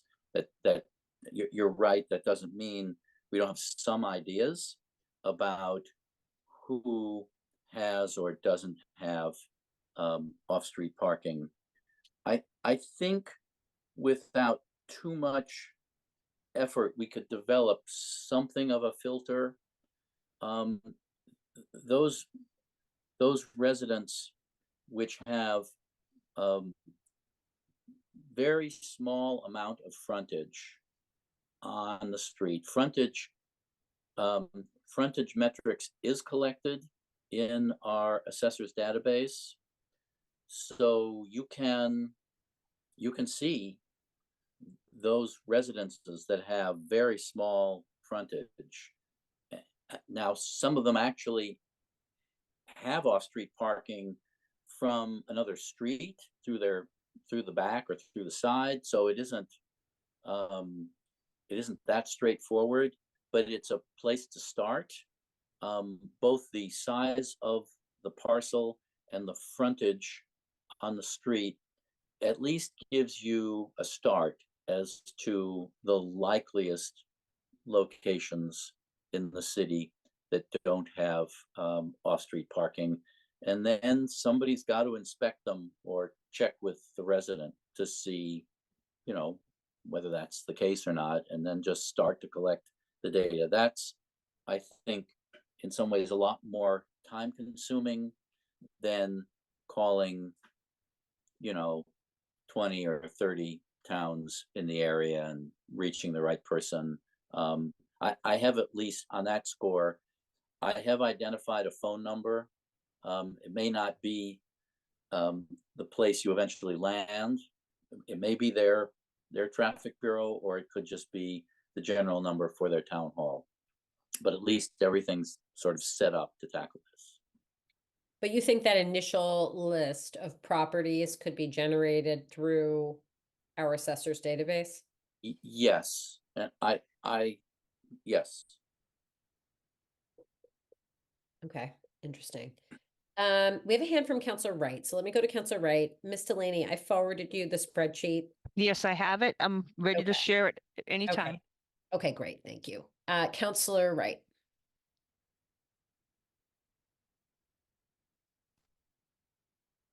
Okay, I don't know if that's a current hand or not. Counselor Wright, if you want to speak at some point, just give me a shout. Okay, well, I'm Oh, there you sorry. are. Okay. I'm on my cell phone and there's other windows open. I have contacted the law department and asked a few questions about parking and what we can and cannot do. I haven't heard from them. I do have concerns about offering anyone who doesn't have parking, street parking. I know for a fact, I know that there have been some condos in the building behind Waban Center that only have one parking spot per unit. And yes, the developer wanted to sell it for a lot more and they had to sell it for less because there's only one parking spot. And there's other examples like that. And so having less parking makes it more attainable for other people, and not everyone needs that much parking. Again, I'm waiting to hear from the law department on a few questions, issues that I have, and I hope they'll get back to me that I can add to this conversation. Thank you. Okay, thank you. Ms. Delaney, why don't you put that spreadsheet up when you have a chance? Okay. I don't know, is there a way to zoom in just on those, the upper left quadrant there? I'm not sure. I can read it. Can others read it? You go to view in the top bar, Yes? and then there should be a zoom. Well, I don't know why it's grayed out. But zoom with the magnifying glass. Yeah, It's how you zoom it's all in, but grayed out. yeah. And if I scroll in myself on my own screen, I can make it a little bigger. What for- about this one? Hold on a second. Okay, that works. This is the same one, I think, that Yeah. was attached to the report. Okay. Right. Okay, Can you great. see Thank that? you. Yes. Okay. Okay, so we have this before us. If you all could just take a look at this, why don't we just give a minute for everybody just to refresh their memory of what's here.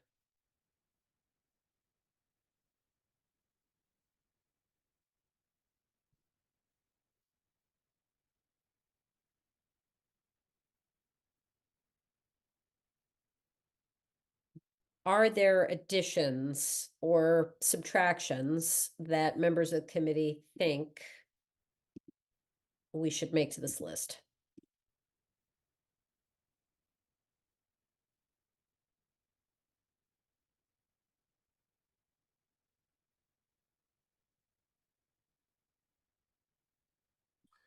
Yeah, does the question, is there a question that allows non-resident parking? I mean, do they only offer this to residents or to are non-residents also able to avail themselves? I would add that question. Okay, It's unlikely, but it would be interesting. okay. Just Councillor Downs earlier had talked about the fees that towns levy. That wasn't my focus when I assembled this, but we could definitely add questions like that. Whether it's just the fee for a parking ticket at a meter or at a municipal parking lot, or if there are other things that we ought to be trying to collect, this is the time to do it. It isn't that hard to get to the right person. It just takes some persistence, some phone tagging. Okay, so I think that's a good thing to add. What fines are applicable to What's the penalty? you have in place? Right, Sure. okay, right. Or what's the penalty? What's the penalty for not for parking in a permit space without a permit, or in with the wrong permit? If anybody has specific suggestions, why don't you just send them to the committee, and I will modify this list, and then we can take it from there. Well, I don't think we can be sending it to the committee. We can't be communicating as a whole about the docket item offline. What I would propose is that in addition to those 2 points we just talked about, if folks have others, why don't we send them to Ms. Delaney to add to this? But let me first see if there are other suggestions right now before I go to my next thought about how we proceed. Okay, I don't see any other suggestions offhand. So what I'm now wondering is, how do you want to go about assigning different cities and towns for members of the committee to call? And how long of a period of time do we all want to make those calls and then report back about the data? I had my hand up and I'm not sure if you Oh, can see sure. it. Yep, go ahead, Counselor Wright. So, I mean, these are good questions, but then you have places like Boston who in the Back Bay offers, I'm not sure the exact numbers, I'm just throwing it out, 12,000 parking permits for 8,000 cars. So they don't even have enough parking spaces per car. And that's so much different from everywhere else. And I don't know if we need to take that into account. I mean, if we're looking at parking permits in the village center where you have so much more denser and so many more units versus, you know, West Newton Hill where it shouldn't be a problem. I mean, how do we take that all into consideration? So can I answer that? I was going to say, Counselor Downs, I saw your hand go up, so I was Yeah, assuming. yeah, I think it's a really good point. And I think Boston and Cambridge both do this. It's they give out far more permits than they have spaces. And then there's the you know, the same lottery for getting a permit space almost as there is for getting a non-permit space. It's circling around the block forever. And I agree, we should probably add a question about, you know, do you make sure that you have enough parking spaces for all the permits? Because I think that is a really relevant question. But you know, in Newton, what we've done is added parking spaces. Sorry, my video is off. Of adding parking permit programs based on demand. As people need a parking space or there becomes a problem in a neighborhood, then we implement a permit parking program. And it seems to solve the problem. We don't do it everywhere. I don't see a point in putting in a universal permit parking program, and I believe the administration may have something to say about that. Counselor Block? Just letting people know, I did not include Boston on the list of places to contact, just too different and too complex. But if Counselor Wright or anybody else thought that Boston would have some ideas for us, then that may be almost a separate data collection effort to, you know, really have a long conversation with them about how it all works in different Boston neighborhoods. Well, and I mean, my reaction to Counselor Wright's point, which I think is a very important point, is that all we're trying to do right now is learn. And then we can compare and contrast our challenges to those of other cities and towns. How are we like them? How are we different? How might something that is functioning in that other city or town work here, or would it absolutely not? I mean, really, this docket item effort is about sort of brainstorming and exploring the possibilities, you know, such that we're arriving, maybe, hopefully, at what ideal policy we would have in the city if there is such a thing. And then how might we think about action around that once we know the outcome of the ballot question next year. So to my mind, anybody who wants to gather more data, it can only help, not hurt. I just think the challenge right now, you know, for me with this docket item before us is, how do I make sure these discussions are a good use of everybody's time? And you know, an exercise that we want to continue to do or not, if that's no longer the desire of the committee. That's what I'm just really trying to get a sense of how to drive this forward. Councilor Greenberg, go ahead. I'm sorry about that. Could you just clarify what the ultimate goal of this committee is to formulate with all this data? And I mean, are we ultimately gonna come up with a permit parking plan for the city? I mean, what is our goal here? Maybe that will help direct us better. I think the goal is to have a discussion around all of the challenging parking discussions and issues that we have had over time. Of course, knowing that we have a particular ordinance, which we've all been living with for quite some time, as well as an effort to change that ordinance on the ballot next year to see if there's some other alternative that the council wants to vote on or not.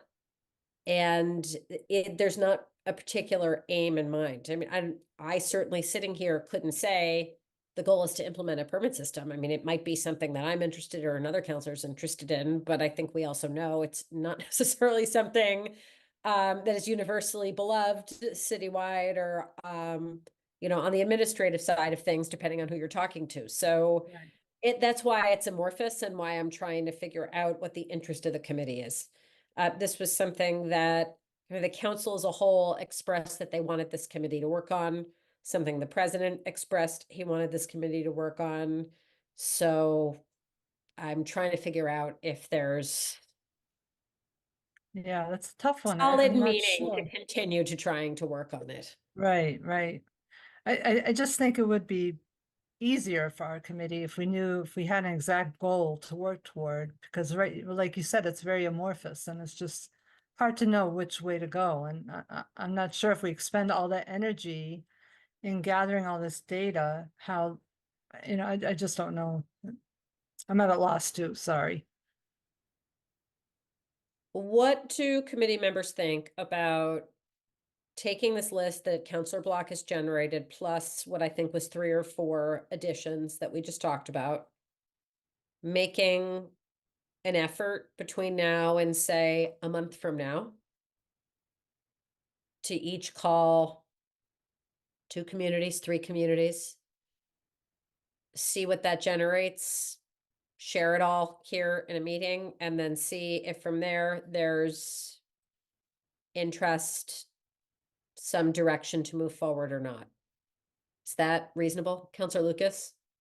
Thank you, Chair. I mean, we've talked about this before, just parking permit plans and the overnight parking ban and all that stuff. I mean, I think you and I are, I think, closely aligned that you would like to keep the ban and have some overnight parking permit plan of some sort, but I know the administration is not up to that. And, you know, we're going to have the referendum. So, assuming the referendum passes and the overnight parking ban is repealed, this work that we could do in the next month or two is going to be useless, I think. So we can certainly collect the data. I just don't know, it's how are we going to use it going forward if we get favorable data from Needham and Brookline and Wellesley and all these other towns.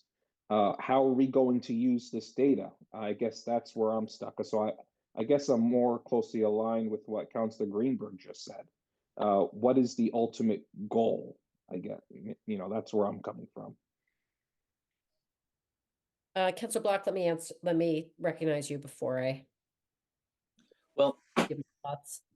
I think that in response to Councilor Lucas, I think first of all, we can't assume what is going to happen with the vote. I mean, you know, it could go either way as far as I'm concerned. There is a list. I mean, there are 3 buckets of towns and small cities in the metro area. And the third list doesn't have an overnight parking ban. I mean, they're all, it's almost a third, a third, a third. And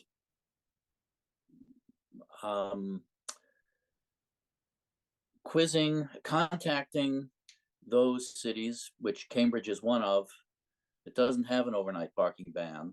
They just have emergency removal of vehicles from the street when weather conditions warrant, and collecting the data from them. And that may be a huge help to us if the parking ban is lifted, so that we would already have information from all those towns about what they do. And some things we may like and some things we may not like. I just don't know enough about what all these towns do to try and manage parking when they don't have an overnight parking ban. For those that do have overnight parking ban, there's the seasonal group, and then there's the year-round group. And I think if we collect this information from all of them and the parking ban isn't lifted, then whether we want to make any changes to how we manage parking in Newton, again, that's where we may get ideas. There are other towns where there is a problem similar to ours, that some residents don't have off-street parking, and what do? And if that's part of the debate, it'd be really nice to have some answers to that question that's short of lifting the overnight parking ban and letting people, hunt on the street for a parking space, which I think that's a relatively controversial proposal. Doesn't mean it won't be adopted by the voters, but I think it'll be an interesting debate. And I think this data collection can help inform that debate. So from my perspective, I think Councillor Block outlined a lot of what I'm thinking. I mean, with respect to the ballot question, of course, we have two possible outcomes. And part of the goal of this docket item was to be prepared for whichever outcome it is about any steps that the council might want to take, I suppose before, but probably thereafter. And in my mind, it's not necessarily a reaction to the ban or not the ban. It's really a broader question that I think there's got to be a better way to deal with parking out there than either of those suggestions, either what we're doing or what we may repeal. So how do we figure out if that exists, and if so, what it is? And I think Councillor Block's suggestion of starting by contacting other cities and towns is a good way to get the ideas flowing about what might be out there. Now, that said, I think we regularly run into the problem as counselors that this, of course, is not anybody's full-time profession on this council. We're not parking experts and strategists or what have you. We're just elected members of the community trying to, represent the interests of our residents. And I don't know. I mean, maybe it's not a good use of time. If folks on the committee don't feel that it is, then that's fine. But if you do feel that it is, then I think we can take a month or two and try to collect some data and see what happens, and then decide if it's a good use of time. Part of the other reason I think it could be a good use of time is that I don't see significant lifts before this committee right now. Maybe some things will come before us. But if we're not going to spend time on this, then I think we need to do some thinking about how we do want to spend time to be an effective committee of the council.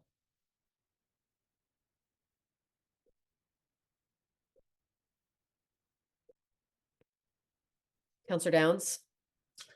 Yeah, sort of generally on that, there's some talk about rearranging roles between the three Ps, and I think the road design, road layout that is currently under public facilities, really impacts what we do, as do fines and fees, as they relate to traffic and parking. And I think PS&T could take a better, sort of more holistic view of that, since pedestrian safety and road safety and bike safety all play into, are all part of what we do.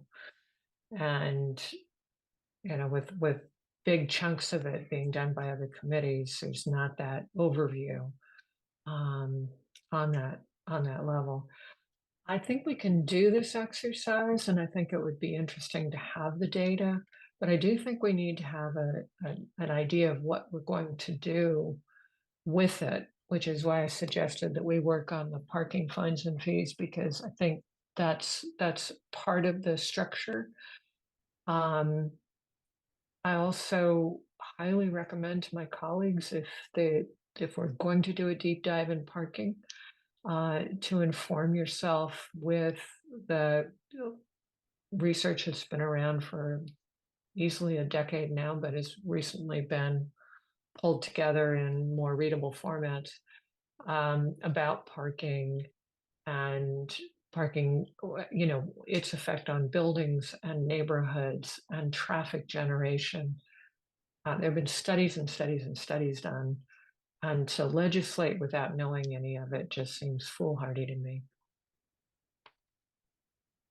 Counselor Block.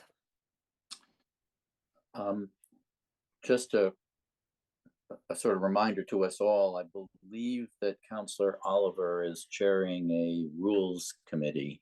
And if anyone has changes to the council's rules, in particular, what committee has jurisdiction over what matters, that's where to send it, and send it now. He's collecting that sort of stuff. I don't know that there's any contemplation of changing any of those rules in the current session, but we should be looking at that sort of thing all the time. Thank you. Counselor Greenberg. Thank you, Chair. If we do decide to go down the road of collecting this data, I'm just wondering how we will know, say we call Waltham and ask them about their program, that their program is successful and it's something that we should emulate or not. How do we parse that out, to see if Waltham's plan is working for them or not? Maybe we should include some questions saying, do you plan to change this program? Do you find it successful? Because if we gather this data and find that a majority of towns do it a certain way, it may not be successful in those towns. I'm not sure. They could be in flux in the process of changing their plans when we call and ask. So that's just another thought I just had about our interviews. Thank you. I thought there was a question on the list about potential changes, although I don't recall a question about, is your plan successful? Which is certainly a valid question. I think if somebody called us and said, hey, tell us about your current parking plan, they'd get a day's worth of commentary. Right. Whoever Right. they called and what they think about it. Counselor Block? I did include the last question is the open-ended question. Are you considering any major changes to your parking system? Maybe that needs to be phrased a little differently. People may have suggestions about how to improve, but that was the idea behind that question. And just to the point of what do we do with this information? The quality of it will depend in part on the conversation that we have with people in other towns. I've only had one extensive conversation. The police officer in Woburn, who's in charge of their traffic bureau, and he was delighted to get a phone call and talk about this. So I think that whoever makes the phone calls to towns will find an interesting conversation at the other end of it. I think people, I'm ready for people to ask for the results of what we collect. And I think that once we get this organized, we probably should do that, and sort of as a way of thanking everybody for their, 10 minutes on the phone with us. Counselor Downs. Again, I think we ought to look beyond just Massachusetts towns and look at the research that's been done nationally, at the very least, before we go and come to conclusions. I'm willing to lend out my books. So is there a comprehensive way to present that information in a palatable way to this committee? And how you obviously have studied this topic quite a bit and know a lot about the research out there, certainly far more than I do. What might you recommend is a reasonable way for this committee and the public who's watching us to absorb and understand the key points of the research? I could invite in a guest speaker to talk about it. I believe he's local. Or I could put together a series of YouTube videos and articles that are a little shorter than reading a whole book. Both of which are possible. City of Pasadena has done a bunch of stuff after tearing down historic buildings and putting up parking garages, and then still finding that they had a parking problem because nobody wanted to use the garages. They were at the point where they almost didn't have a there to go park at. And put in a program that has allowed them to restore buildings where they had torn buildings down and put in more density, and cut down on the number of cars circling around looking for parking. And there are other cities that have followed suit and have tried similar things to different levels of success, sort of depending on political will, but if you're willing to do it, it does work. They aren't all residential parking programs. They're, a mix of mostly around high demand areas like commercial parking areas, but there is data about residential as well. Some of which I've tried to bring to my colleagues' attention, but I can pull in a speaker or two if you'd like. I think that would be interesting. And, the question always becomes, how does we can talk about this more offline, but I think in other controversial topics, it has gotten tricky about, who qualifies as an expert and why. I would trust that whoever you have in mind is probably at that level where there's not necessarily like a counter thinker out there with a different point of view. The only hesitation I have about bringing in a speaker is that in my role as chair of other committees, sometimes folks wanted to bring in a speaker that other folks did not agree was an appropriate thought leader on the particular topic. So we should probably just talk offline and make sure We can do that. Yeah, I'm willing to do from my that. perspective, research and videos, yeah, let's review it. I think it's tough to know.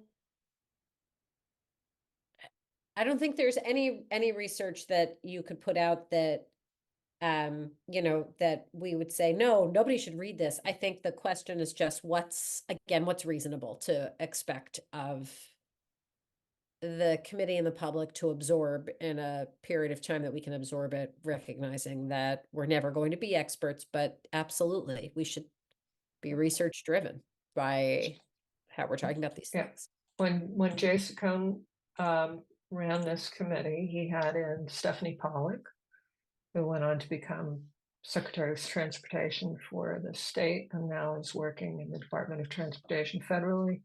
I don't think anyone would call her a non-expert, but there are also local planners, people with more degrees than me who specialize in this and could speak to the subject at MAPC or, as I said, I believe the guy who's written the most recent book about parking and is I believe a local resident. At any rate, I will find out and see if he will come in. Otherwise, we have meetings on Zoom, so for some people it wouldn't be that hard to dial in.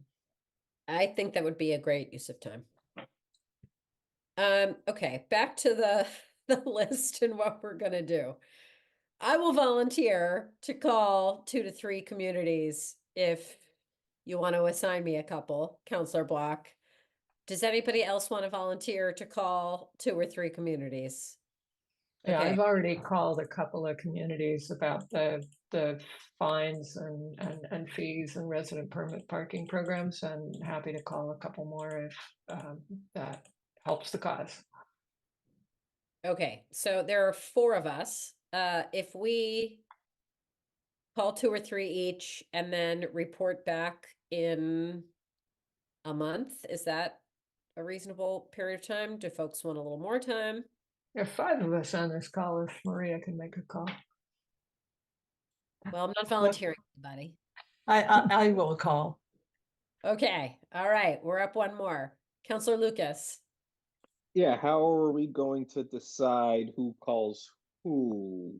Is there like We're a gonna list let where, yeah, we're gonna let Counselor Block assign us. Well, do you want to put it up on the screen right now and just decide so that we're not spending a month deciding who's going to call what? Personally, I'm fine with it, Counselor Block, if you want to just put my name next to a couple and give them to me, but I don't want to. I'm happy to do that. I don't think we need to make this complicated. Okay, so is everybody okay? And anybody Counselor can Block? get back to people and say, I can't get through to this town. But I've found that usually you can.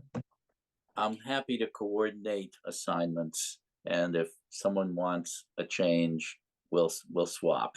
I'm happy to do that.